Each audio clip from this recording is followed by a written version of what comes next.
Po, përshëndetje. Problemi, ta themi në mënyrë të përmbledhur, që ndron kështu. Ne kemi, do me thënë, krajina jonë përbëhet nga 4 vendbanime, Dukat, Ragjas, Radhim, Orikum. Është një krajinë që ka një identitet të përbashkët dhe konsiderojnë veten, të gjithë ne konsiderojnë veten pjesë të kësaj krajine. Dhe kemi një problematik të tillë.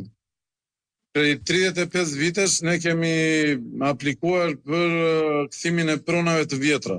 Po. Ose më saktë 32 vjet, jo 35, mos gaboj, që nga 94 kemi nisur aplikimit e Agjencia e Kthimit dhe Kompensimit të Pronës për të marrë pronat e vjetra të sekuestruara nga regjimi enverist. Dhe nuk kemi mundur dot. Pra sipas dokumenteve që keni pasur dhe dëshmive që keni nga paraardhësit tuaj. Po, ne disponojmë dokumentat të kohës së Zokut, disponojmë dokumentat të kohës së Turkut, Perandorisë Osmane, disponojmë dokumentat të sekuestrimit që ka bërë regjimi enverist në 44, 45, 46 në deri. Pa janë gjitha të qarta të qëruara.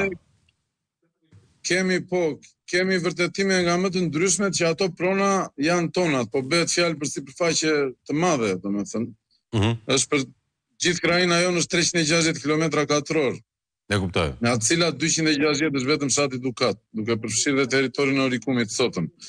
Dhe këtu bëhet fjalë, po flasim për kullotat kryesisht dhe pjesën bregdetare që përfshin kullotat.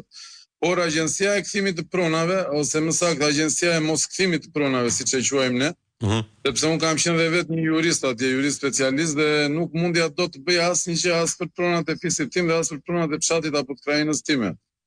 Për arsye se më thoshin drejtorët që ti e di që është dhënë urdhër me gojë, mos u mundo kot për këto, se nuk bëhet. Dhe do me thënë ne kemi 30 e ca vjet që përpiqemi dhe na mohohet e drejta pronësore në këtë aspekt. Nga ana tjetër kemi na mohohet padrejtisht, do me thënë duke i pasur dokumentat nuk na jepen sipas ligjit. Ligji thotë që duhen 1, 2, 3, 4 dokumenta, ne të gjitha ato i disponojmë, i kemi depozituar që prej 30 vjetësh e 25 vjetësh dhe prap shteti nuk na i kthen, nuk na i njeh. Megjithatë, për arsye se do t'i bllokoj që me sa duket i grabis për vete, siç po ndodh tani. Nga ana tjetër kemi tokën me ligjin 7501. Si po i merr sot Rama apo pushteti dhe si del Erika Adams? Po, ta shpjegoj. Nga ana tjetër kemi tokat me ligjin 7501, të cilat janë tokatar kryesisht, dhe janë shpërndar për siç i ndau ligji 7501 në mënyrë të pa drejt kuptohet, por i shpërndau dhe tani edhe unë që akuzoj këtë ligj si i pa drejt jam përfitues nga ky ligj, sepse më kanë marrë 21 hektar në një anë dhe më kanë dhënë 5000 metra në një anë. Po çështja është që unë në këto 5000 metra kam bërë investim, kam bërë ndërtim, kam ngritur jetën time, domethënë, dhe kështu kanë bërë të gjithë banorët.